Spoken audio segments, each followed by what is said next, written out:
Ever since I was a small boy, I've been fascinated by stories of the Wild West. What now?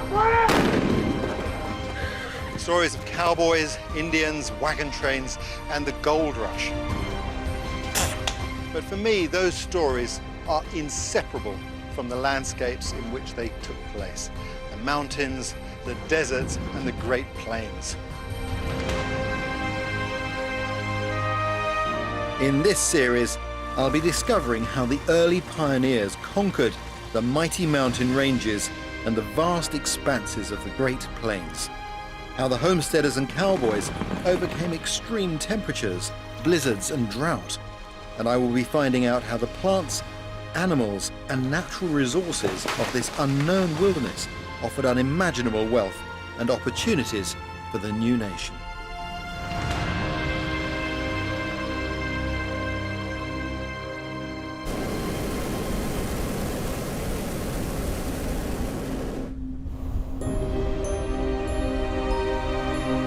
The pioneers who headed west across America in the 1840s really were remarkable people, but I don't think anything could possibly have prepared them for this, the desert. It's hard to get a sense of scale of this vast landscape. One way to appreciate just how intimidating it must have been to new arrivals is to see it from the air. This was the last great frontier. It wasn't somewhere the immigrants wanted to settle. The desert was so hostile, it was to be avoided wherever possible, and only ventured across in extreme circumstances. 8% of the United States is arid land, some of it classified as the harshest desert to be found anywhere on the planet. This is the Great Monument Valley. Stunning, isn't it? It looks really green at the moment because this is the monsoon season. But it is a desert. They only get 8 inches of rain a year here. You can be burned in the daytime, but at night, the elevation coupled with clear skies means that the temperatures plummet. This high desert can be a very cold place too.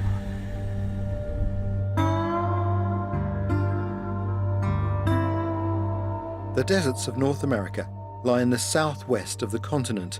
The Great Basin Desert is a cold desert sandwiched on a high plateau between the Rocky Mountains and the Sierra Nevada. Further south are America's 3 hot deserts, the Mojave, the Sonoran and the Chihuahuan deserts. But I'm beginning my journey in Monument Valley.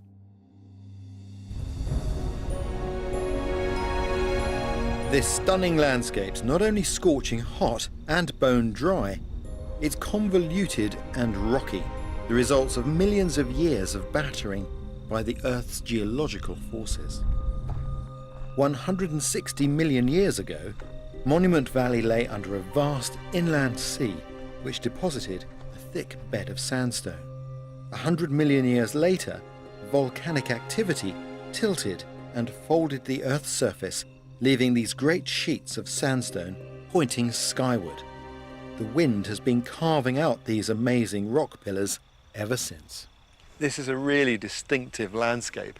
You've got the flat-topped mesas, the small hills and buttes, the big ones. Very distinctive and very familiar because this has been the backdrop of so many movies. In fact, this is called John Ford Point. One of my favourite movies was made here. She wore a yellow ribbon. And today, of course, tourists flock here to photograph this landscape and be inspired by it. But they also have a chance to meet the native people for whom this is their traditional homeland, the Navajo.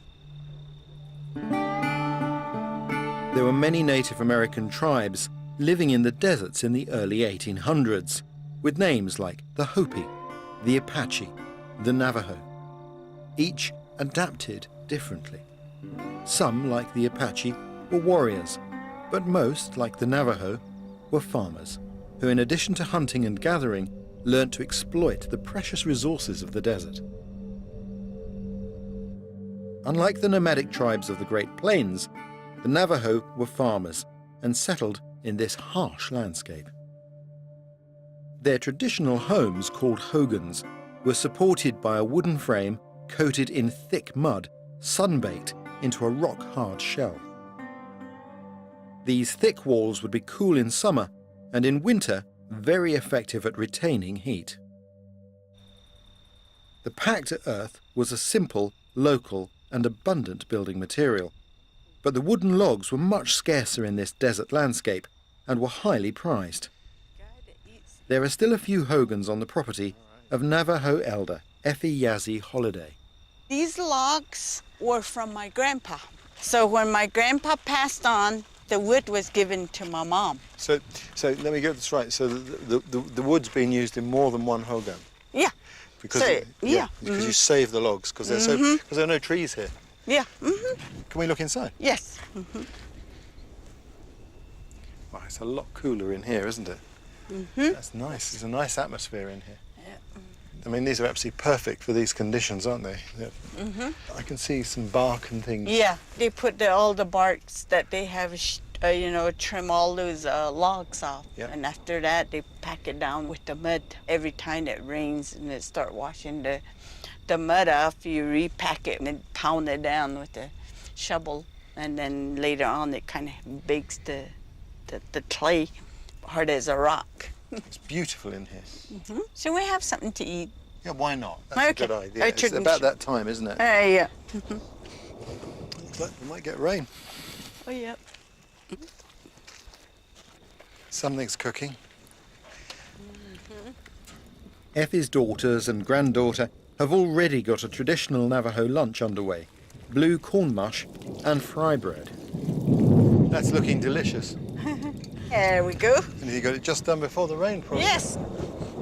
It smells good. It's wonderful to be with Effie's family. Navajo society is matriarchal, meaning the woman is at the centre of their belief system, the source of wisdom. Her knowledge and possessions are passed on to her daughters and granddaughters, just as Effie has inherited this hogan from her mother and her grandmother before that. It has a little bit of corn, and you can kind of dip into it. That's delicious. They also pass on their history through storytelling, and some of those stories are pretty dark. Like all American Indian tribes, the Navajo were under threat from the pioneers. Beginning in 1825, the US government started rolling out a plan across the continent to subdue the American Indian tribes by restricting them to large parcels of land called reservations. Sometimes the reservations were hundreds of miles away from their traditional homelands. For nomadic tribes unable to hunt, and for farming tribes unfamiliar with the new land, it was a disaster. But when they resisted, they were relocated by force. One of the most brutal of all these exiles was inflicted on the Navajo. In 1846, the US Army arrived in the Navajo's territory to claim it for the United States from neighboring Mexico. For 20 years they attempted to subdue the desert tribes, including the Navajo, with little success. In a final showdown, the US government force-marched 8,000 Navajo tribespeople for 350 miles across the desert, from their homes in northern Arizona down to Fort Sumner in New Mexico. The conditions were appalling. During their 4-year exile, thousands of Navajo died from disease or starvation until finally a treaty was signed allowing them to return to their homelands. Of course, by this time, many lives had been lost, including most of Effie's ancestors. My great-great-great-grandma, her name was Four-Horned Lady. And she remembered they rolled her up in a big gunny bag, and she went and dug a hole and wiggled herself up. She took off like a rabbit and ran and ran and ran. And good for her. But then she noticed that she couldn't walk anymore, and her feet was full of stickers, rocks, and they were swollen, they were red. And she climbed a very big tree, In the morning, she would wake up with a lot of frost on her blanket, and she would just kind of take those, make it her drinking water. And then during the day, you know, she took some yucca or some roots to make herself a sandal so she can walk on it again. So that was what she was doing, you know, doing day after day, and she would still crawl around for berries to feed herself. She got captured again, and this time she was captured with her mom, her grandma. She looked at her grandma and her mom. They got tired from walking. They just threw her in the wagon. They died. So this is when they were force marched to Fort Sumner. Mm-hmm. Yes. That's about 350 miles or so. So, and she survived again. But a lot didn't survive. Yep, her family didn't survive. Great-great-grandma, we used to say, none of the family would be here if I never have escaped that long walk. Effie's ancestral grandmother survived because she knew the desert. She knew how to find water, collect berries, and how to protect her feet. You can get a real sense of the hardship and danger the Navajo faced by seeing what happens to immigrants who try to cross the desert today. Down south, in the Sonoran Desert, I'm meeting with coroner Dr. Bruce Anderson. How many deaths are you seeing annually in the desert? Just under 200 a year for the last dozen years, and that comes to about 2,100 people. That's staggering. I mean, it just takes your breath away to think of that. Tell me about the individual that you've got here. Well, we don't know who it is. It's a John Doe, found in a very remote place in the desert. And where's the rest of the body? Probably taken away by animals. There's some subtle indications, if you will, of gnaw marks. You can see that there's some scratches here, some bone missing, and there's even a couple of punctures right there and there. Yeah. It actually could be the Coyote? The size, and you could coyote. Most of these people are dying from the effects of the environment. In the summertime, it's due to heat, lack of water, although some people are well hydrated, yet go into hypothermic condition because it gets so dizzyingly hot here in the summertime. I'm thinking now about the Navajo, who were forcibly marched 300 miles, and they had horrendous numbers of deaths. Nobody, even if you're well trained in desert survival, it's still a life-threatening endeavor to try to cross the Sonoran Desert. But tragically, many people still do. Anthropologist Robin Reinick works for the Missing Migrants program, collecting thousands of personal belongings. She tries to reunite bodies with their families. These are items that have been found on unidentified bodies. Are people prepared when they go out into the desert? I think in general, no, they're not prepared. You can't be prepared for that type of a journey. People are walking 5, 6, 7, 8 days in the desert. And these are in triple-digit temperatures, very arid landscape, very remote. I remember speaking to the wife of a missing man. He actually died and was identified. And she said he was a gardener. He was very strong. He wouldn't just die from walking. Sometimes it's really hard to understand. And I was trying to explain to her that it's like walking in an oven. It's really so hot that you feel it within an hour. And there's still a tide of humanity trying to make their way to a new life in America across the desert. Yeah. And there are strong analogies, I think, with the Navajo who were made to walk 300 miles, I mean, through the desert. And even though they were desert people, it was appalling. Many, many of them died. You can't imagine the inhumanity of that time. I mean, your work gives you a strange understanding of the desert. How has it changed your view of the desert? Well, the desert's a beautiful place. The Sonoran Desert, it's the flowering desert. It's an absolutely beautiful place. I love to hike in the desert. But I'll never see the desert as something not connected to a landscape of death, an incredibly brutal landscape. A landscape that's terrifying, and that's not only hard on your soul, but incredibly hard on you physically.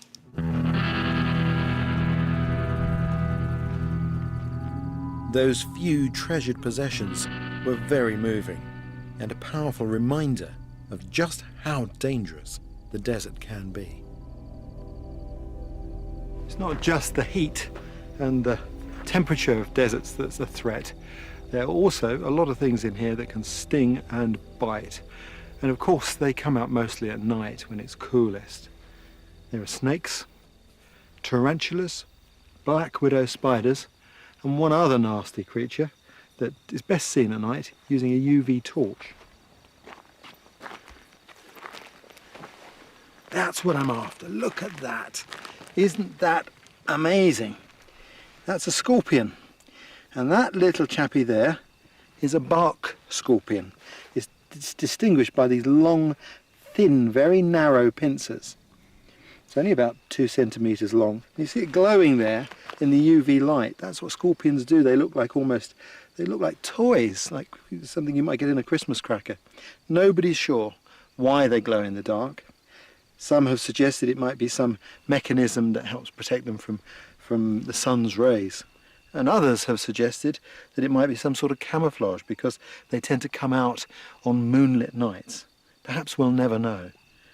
Key thing with scorpions is if they have a big fat tail and small pincers, you can bet your bottom dollar they're going to pack a serious punch in terms of venom.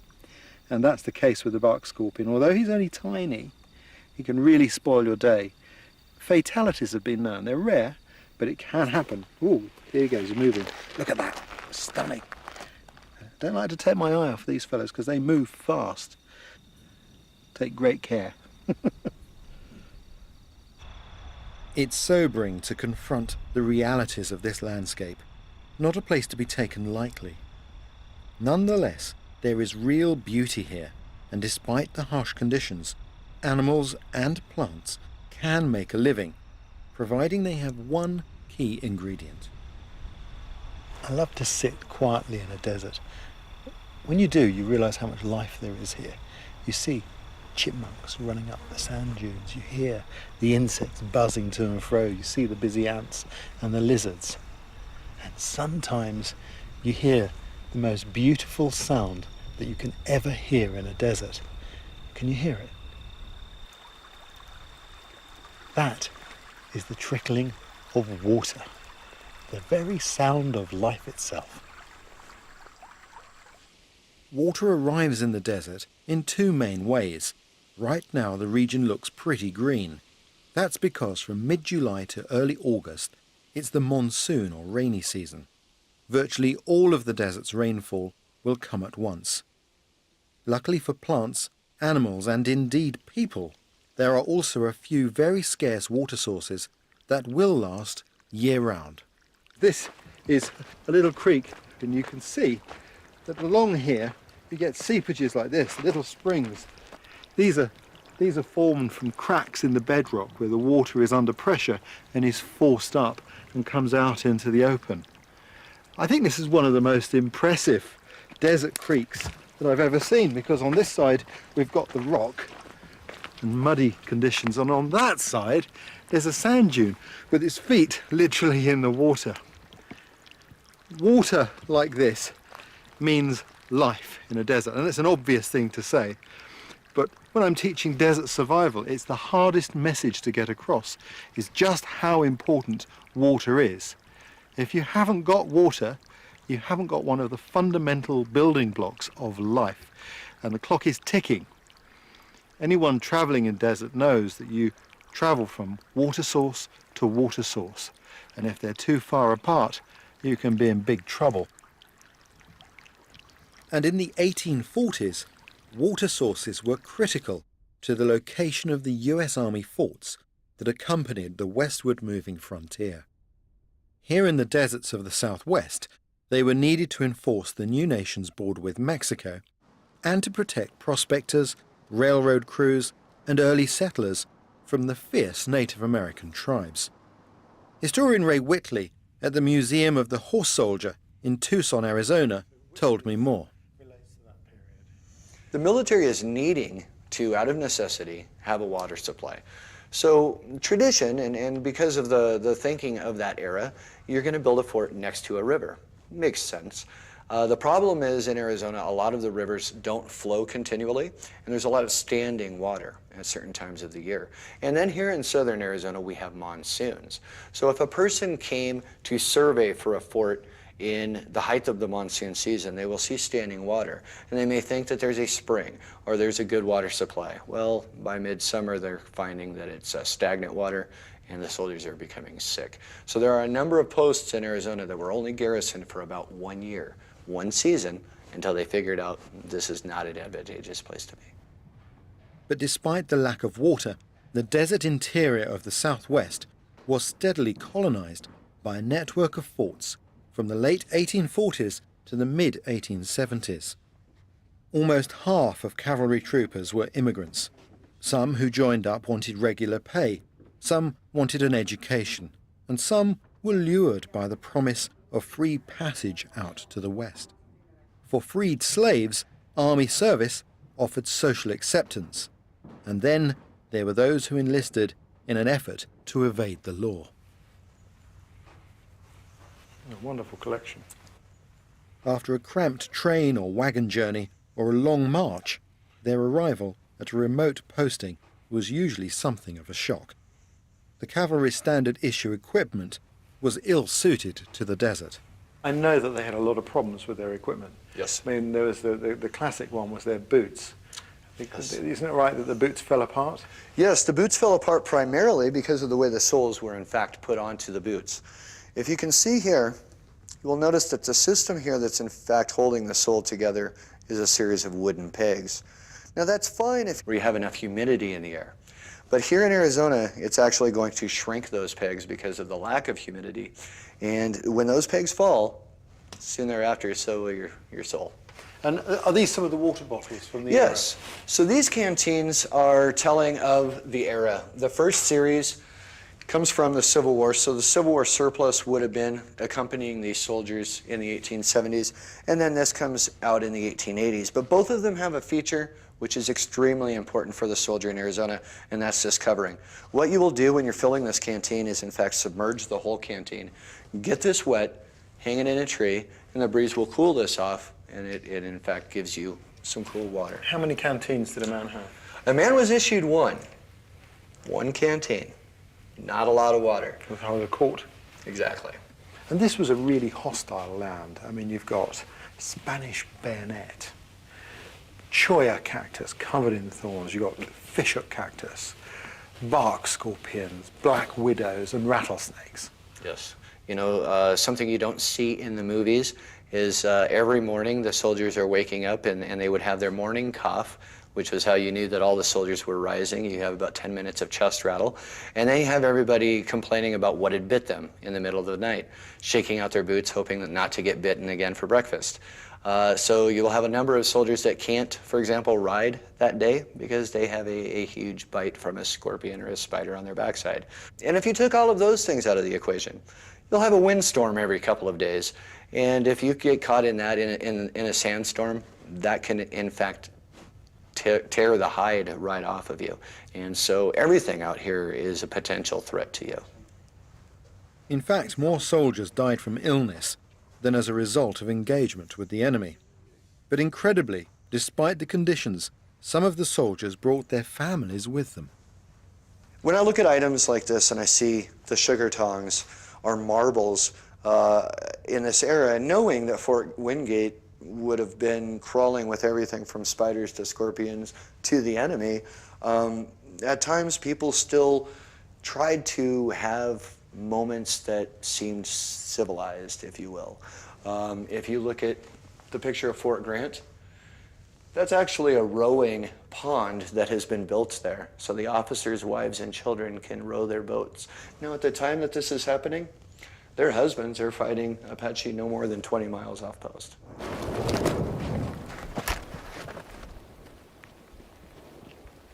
Back in the late 1800s, it would not have been safe to be here. Not for me, that's for sure. This is Apache country. Don't be fooled by Hollywood when they put them way out in the low desert. This is where they like to be. It's arid, but it's mountainous, and that was part of their secret. Up here, the Apache could disappear, and to try and winkle them out of these fortresses was just about impossible. One of the other secrets, of course, was the rain. There are lots of little kettles, little defiles in the landscape of the mountains that will hold that water and keep it in shade. So even during the dry periods of the year, the Apache knew where to find water. When it came to their equipment, they hardly needed anything. This landscape was very giving, despite its aridity. They just needed a knife and their shoes. Apache moccasins were the most important piece of equipment that they had. Something like this. Hard soles that can withstand the sharp, abrasive rocks of the landscape, that can protect them against thorns. This is a spiky landscape. There were also snakes and scorpions. A raised toe to give further protection from the spikes in the terrain. Real Apache moccasins were tall. They came high up the leg, which meant they could run through the cactuses and the thorns, not end up spending the rest of the night pulling them out. The desert may have looked empty to the newly arrived US Army, but it gave the Apache everything they needed.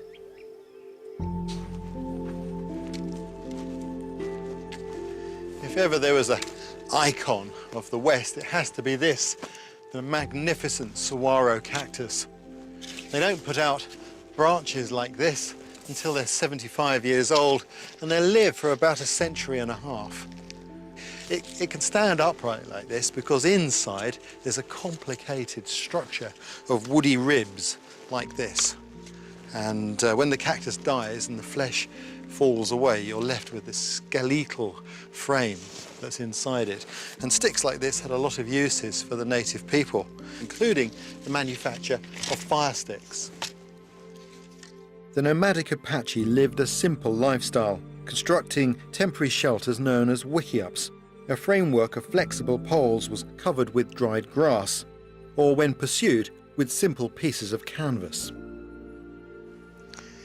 All through this country there are useful plants, and this was one of the most important to the Apache. This is the agave, and the choke of this plant was their staple food, and they'd cook it underground for 4 days to make it into this sugary, pulpy mass. But it had other uses too. If you take one of these very spiky leaves, and with a knife you scrape back just below the spine, like that, all round. And then you cut through the leaf, like that, just in the middle.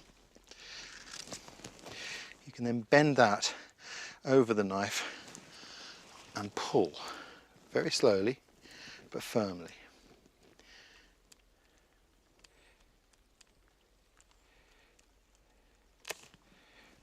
And what you can feel are the fibres coming out from the leaf. And they stay attached to the spine, which forms a needle. And this is what was used to sew clothing, tuck down the side of their moccasin, ready to repair the footwear as needed.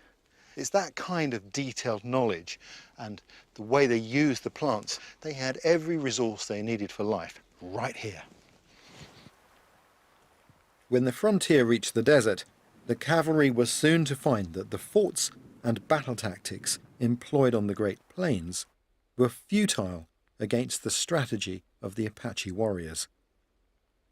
It was the beginning of 40 years of unrelenting warfare between the two sides. If you came in here after the Apache, it was like walking into a wasp's nest. And although the cards were stacked against them because the army were determined to put an end to the Apache wars, the Apache put up one incredible fight. They were masters of decoying their enemies into ambushes. To my mind, they were probably the finest guerrilla fighters the world has ever known. They knew how to skirmish, to carry out a fighting withdrawal, and to lay a snap ambush. All of the techniques that are taught to the military today.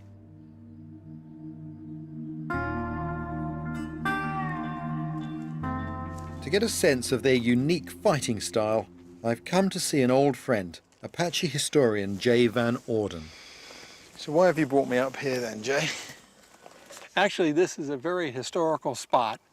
In 1869, a wagon train, the Tully & Ochoa freighting company, was making their monthly trip from Tucson up to Camp Grant. And at that point, about 80 Apaches all of a sudden sprung up, and thus began a 10-hour battle. I mean, 10 hours, that's a very long battle for the Apache.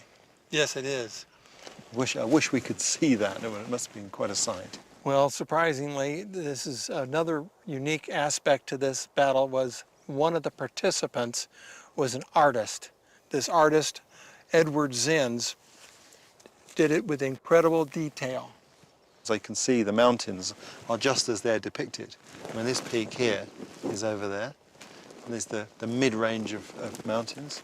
So that would put these wagons on that rise just below us. Yes. So what happened? The main reason why the wagon master was not afraid to give up the wagons because he had a secret, a cannon. And they rolled a cannon out and the Indians were surprised, and that helped keep them at bay for most of the day. So I guess what he's hoping is to hold out long enough for the cavalry to turn up, just in the nick of time, of course, and save the day. The cavalry gallop in, firing and shooting, and added to the firepower of the Americans against the Apaches. So what do you think? I think we should go and have a walk across the battlefield. Let's do it. Let's do it. Your feeling is that the wagons were down here somewhere, on top of this rise. The Apache knew how to use the ground. We know that they could hide in 9 inches of grass, you know, and there's plenty of dead ground all around, but you've still got to come up the steep sides of this slope. It's a long shot for an arrow. You'd be vulnerable to a gunfire to shoot anywhere near here. Right. But they did use slingshots. And that also makes me wonder about this location, because the slingshot gives you a chance to not only to throw a heavy, lethal rock with force from a longer range than a bow, but also you can do it from within cover. You can shoot it out from behind the cover of a bank and just keep raining them down in the hope that you'll be lucky. You got plenty of rocks. And there's no shortage of ammunition. Let's have a look and see how it does, shall we? All right. And put a stone in there, big stone.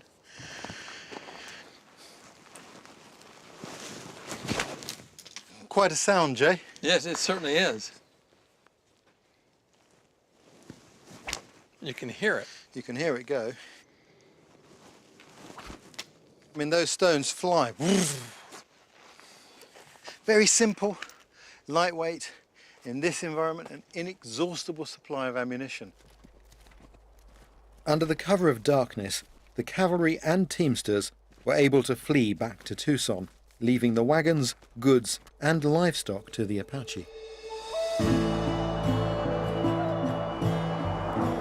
The deserts in America provide some of the most beautiful landscapes to be explored. They are very diverse, though. A lot of people think that deserts are places of cactus and sand dunes, and it's true there are deserts like that. But here, as in most places, deserts are mainly rocky. All those rocks make it difficult to walk in, and difficult to ride a horse in, and difficult to drive a car in. They're dangerous places. It's amazing that the pioneers had to cross this with the technology of the 1800s. And this is what 1800 state-of-the-art technology looked like, the stagecoach.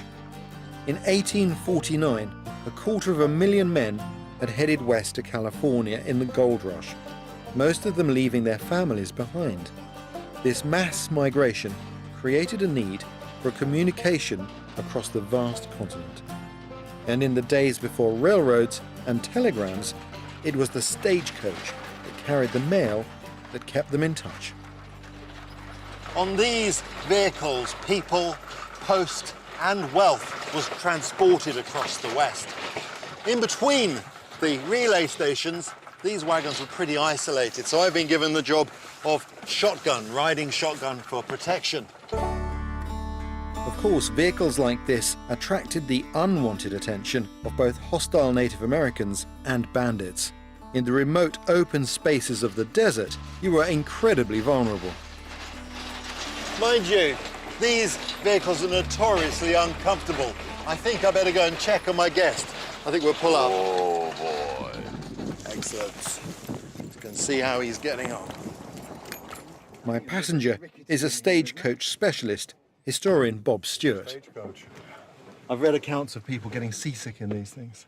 You probably could. It depends on the type of road you were on. It probably was quite torturous at times. So why were these stagecoaches established? California became a state in 1850. And of course, between California and the East Coast, there was a huge bunch of land. And very few people were living in it. But California wanted to have mail service. So in the 1850s, John Butterfield got the idea to create a stage line that would carry mail from St. Louis to go to Los Angeles and San Francisco. The first stagecoaches established a continental trail across the country, but its route through the Rocky Mountains was impassable in the winter snows.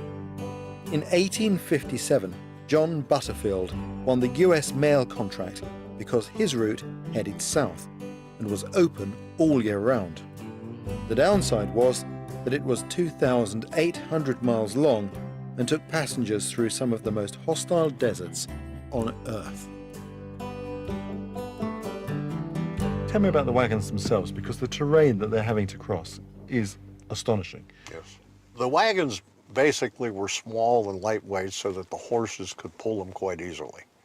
They were suspended between the axles on what are called through braces, which were leather looped between the axles with the body riding atop it. Now, you couldn't use steel springs because they would have broken. The coaches used out here in the rugged area had no windows, had no doors. They were basic. They would have drop-down canvas coverings over the windows for when it was, let's say, a dust storm or rainstorm. It must have been pretty uncomfortable to be inside one of these. Well, yes. It was state-of-the-art, though. Let's first remember that for 1860, 1850. And I don't think the passengers would call it wonderful. The journey itself would have been very, very uncomfortable. I mean, you would have been sitting elbow to elbow, shoulder to shoulder with the person next to you if the coach was full of 9 people, which was the capacity. The seat width was 15 inches per passenger. There were 3 rows, and the middle row passengers dovetailed their legs into the passengers who were facing backwards. Now, 2,800 miles of dovetailed legs doesn't sound very comfortable. On top of it, the mail was often on the floor, and your entire possessions were on your lap. So if you packed a valise or a suitcase or however you were packed, you were going to sit with that on your lap the entire time. Plus, you had to get out to help push the coach through mud, or if you were going to walk through an area that was heavily sand duned, it would be easy to bog down a heavy coach. There were Indian attacks. Certainly they were always something you had to keep in mind as a possibility. I mean, you see in the westerns people in the stagecoaches and arrows coming in and they're shooting out the windows. Is that what happened?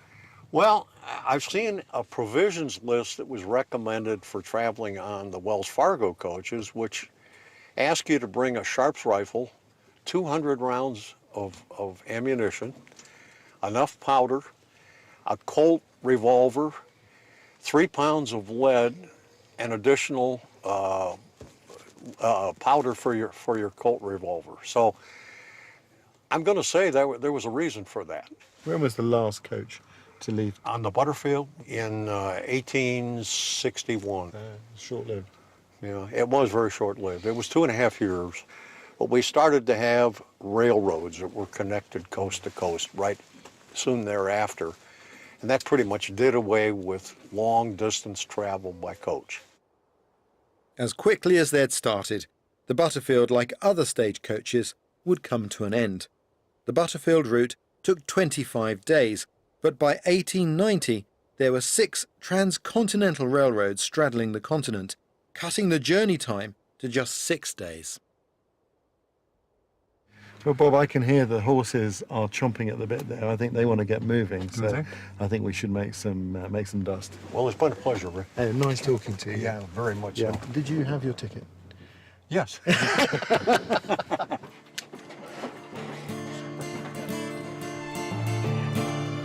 It's no wonder that these hot southern deserts, with scorching temperatures, hostile Indians, and no water, were not seen as places to settle by the early pioneers. They were just to be crossed as quickly and as safely as possible. But not even the hostile desert could deter the prospectors who in the 1860s and 70s struck off across the continent in search of silver and gold. Now this is southern Arizona. Back in the 1800s, there would have been no buildings here at all. In fact, all there was here were venomous snakes, spiny cactus, and very hostile Indians. But even they would act as no deterrent for mining prospectors. Just over the hill here, a big silver strike was made, and this town grew up. This is one of the most famous western towns of them all, Tombstone.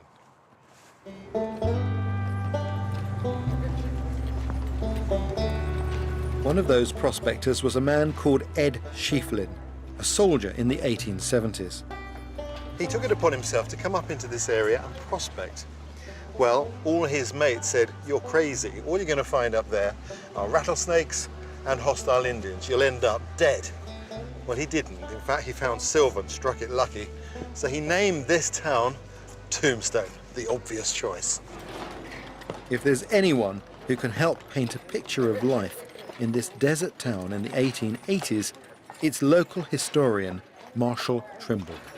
So Marshall, here we are walking up the main street of Tombstone. Today it's a tourist town, but this was a hive of activity. There are thousands of people here. It was one of the largest cities in Arizona around 1880, 1881, when all the action was taking place here. It was the granddaddy of the silver strikes in Arizona. There were several mines, several rich silver mines out here.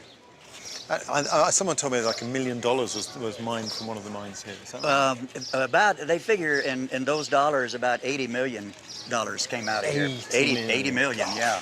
Staggering. And that's just an estimate. So this town grew from nothing to a hive of humanity in virtually no time at all. Almost overnight.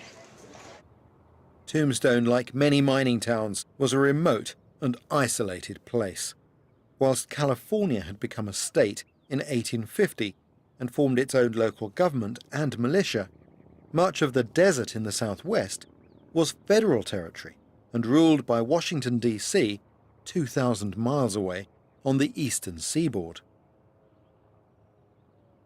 Travel was slow and communications were limited. This meant that when trouble erupted, it took time for law enforcement officers to get to these distant communities.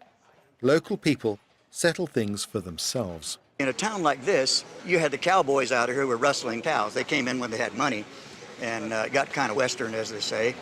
Along with cattle rustling, other common crimes were claim jumping, trail and train holdups, and of course bank robberies.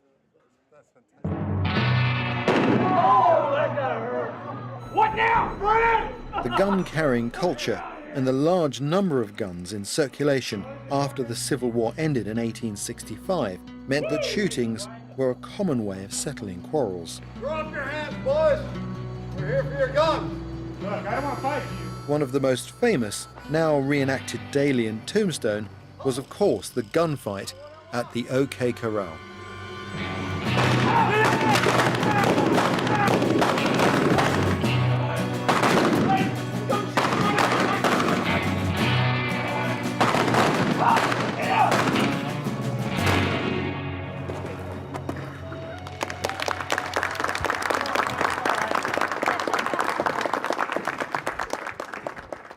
John Martin, killed. In 1882, there were a lot of deaths. That was the heyday. That was the real heyday.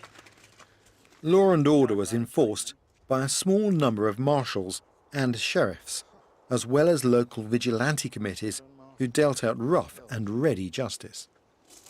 Billy Grounds. He was killed out here in a gunfight. He was an outlaw. This is the famous Boot Hill Cemetery. How does it get its name? Boot Hill? Yeah. They died with their boots on.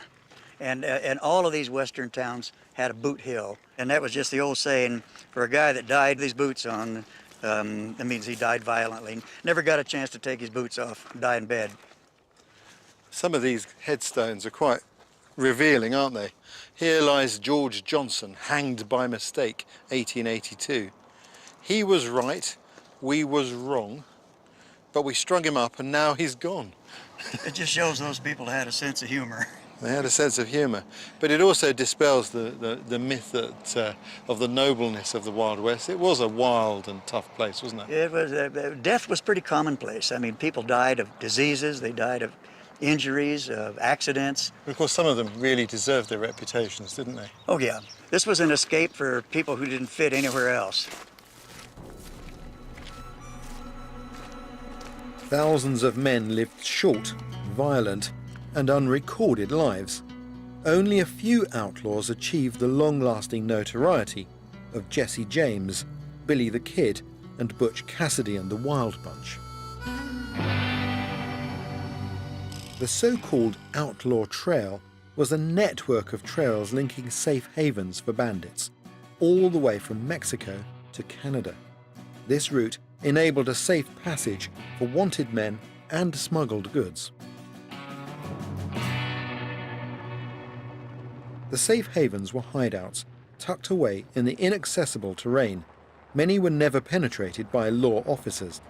I'm traveling north to Utah, to the Great Basin Desert, to try and find one. This is the high desert. I really like it. It's a beautiful terrain, soft pastel shades. But look how broken that terrain is. The very remoteness and inaccessibility of this country would shape its history, because this would be exactly the right country for bandits to hide out in. That area over there is called Robber's Roost, and that was an almost impregnable fortress that housed one of the most famous bandit gangs, the Wild Bunch and Butch Cassidy. Here, it was their intimate knowledge of the geography of the region that was to give these bandits the upper hand. That is the sound of a life or death chase, an outlaw pursued by the posse. And you know, I think they might get him.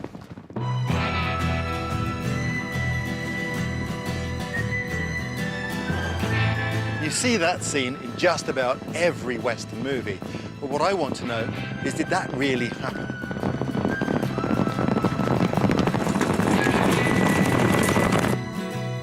Hightailing was a race for life, the outlaw making a dash across open country, pursued by a posse of local vigilantes determined to drive him from town or worse. But if the bandit was first to reach the broken Badlands, then he'd be home and dry.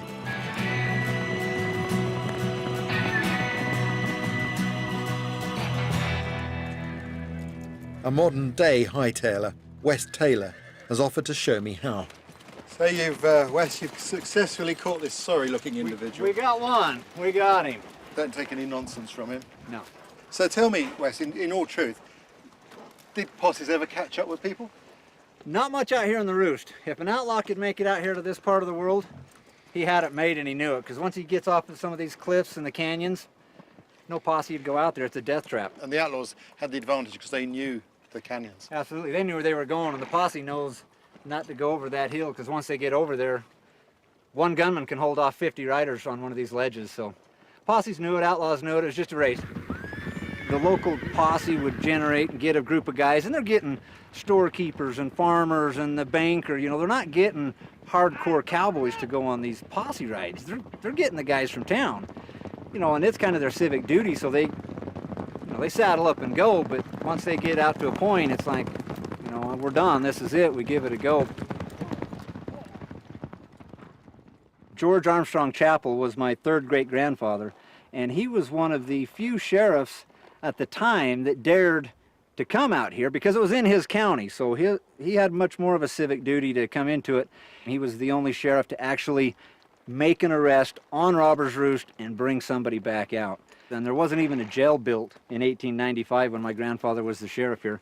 So he would take him back to his house in Lyman, and he had a granary out back of the house, and he would actually take the prisoners that he had out into the granary and lock and barricade them inside the granary, where his wife and kids would take meals out to him until they waited for transportation to go up to the county for the court hearing. Well, I mean, this guy's lucky, isn't he? Because we can't find a tree for miles around to hang him from. Yeah. So we'll have to take him back to town. Maybe drag him on his belly for a while. Yeah, if it's up to you. Okay, we can Sure, do it. lovely. All right, well, we'll take him in.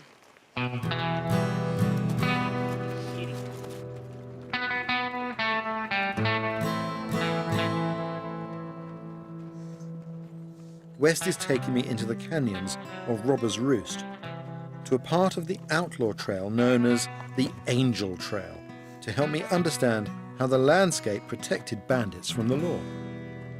So, this is an unusual trail by American standards. This is the Angel Trail, and it ends here. How does it get its name? You know, the outlaws had a theory that if you made it across the Angel Trail, across this section of the trail, that you had to have had angels with you to ensure your safety in making it across the other side. Why was that? Cliffs, slick rock, sandstone, one misstep and you could be 50 to 100 feet to your death. You got to remember, some of these posse horses are, you know, a plow horse or maybe a horse they used to pull a wagon. These weren't off-road type horses. So once the posse got to some of these off-road situations, their horses just wouldn't perform. They just couldn't do it. I imagine back then, if we'd been stood here at this time of day, you wouldn't feel safe.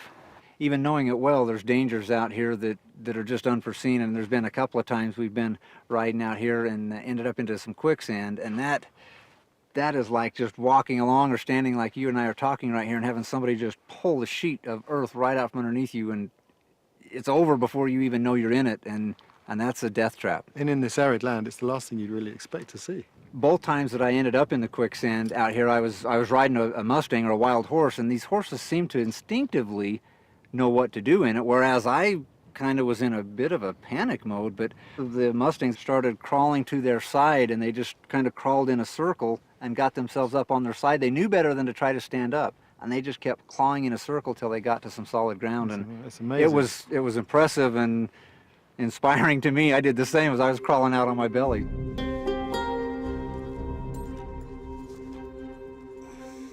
I've often wondered how, with a posse of lawmen on their tails, the bandits were able to disappear. But their secret was their specially trained horses and intimate knowledge of the terrain. West has offered to show me how it's done. So this is it. My goodness me! You tell me you're going to go down here on the horse? Yeah, this would be, you know, one of those spots that the outlaws could get to and get their horses off of, and posse horses would say no. Wow. I take my hat off to you, because this isn't just steep, and it's loose. It's incredibly loose. I wouldn't do it if I wasn't on a trusted horse and one that I know can handle this and is familiar with this type of training, this type of riding. So. Okay. Well, you know, Okay, it's let's only do it. at the end of the day, it's only television. All right. No pressure. I'm going to step back. I'm going to watch. All right. Good Let's luck. do it. Good luck.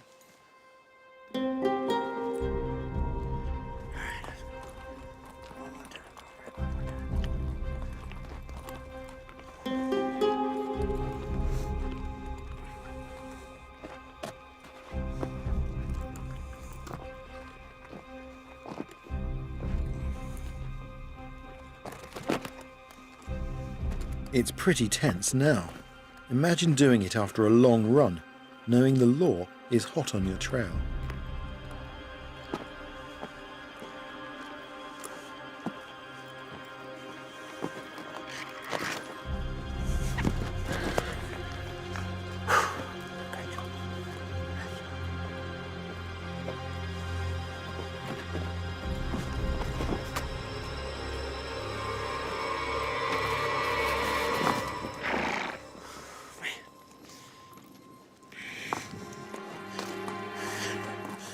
Oh, you can't buy adrenaline like that on the street, I'm telling you.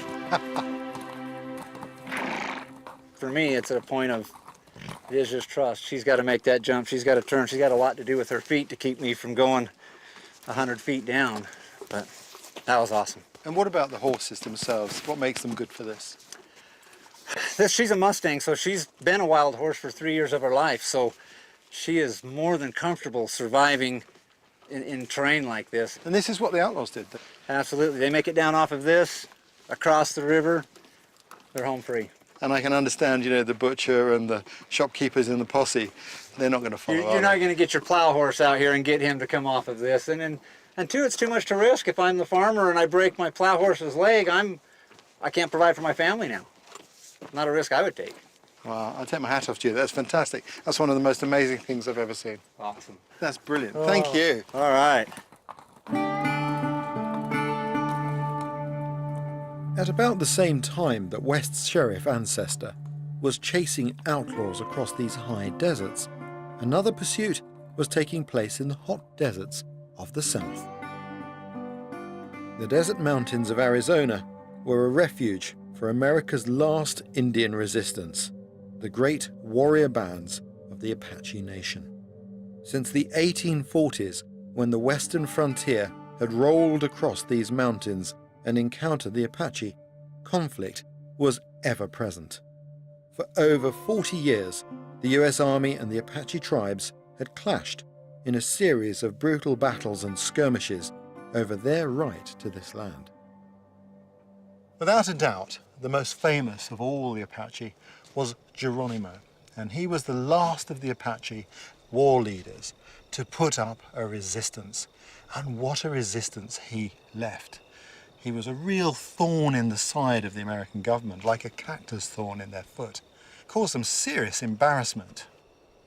In 1881, the US Army deployed 5,000 men, and the Mexican Army a further 300 to hunt down Geronimo and his followers. By that time, there were only 34 men, women, and children in his group, yet they managed to avoid capture for over a year.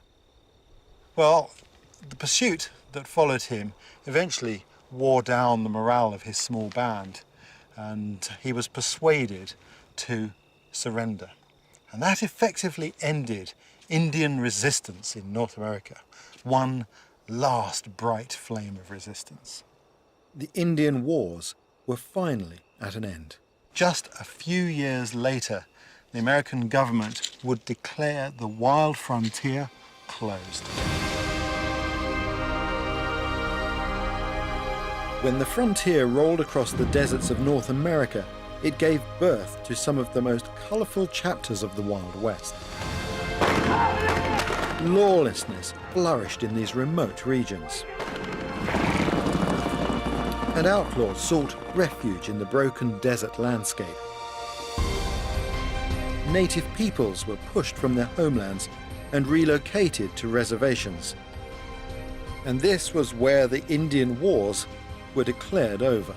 But here, in the American deserts, I found that part of America that truly cannot be tamed. This remains the Wild West.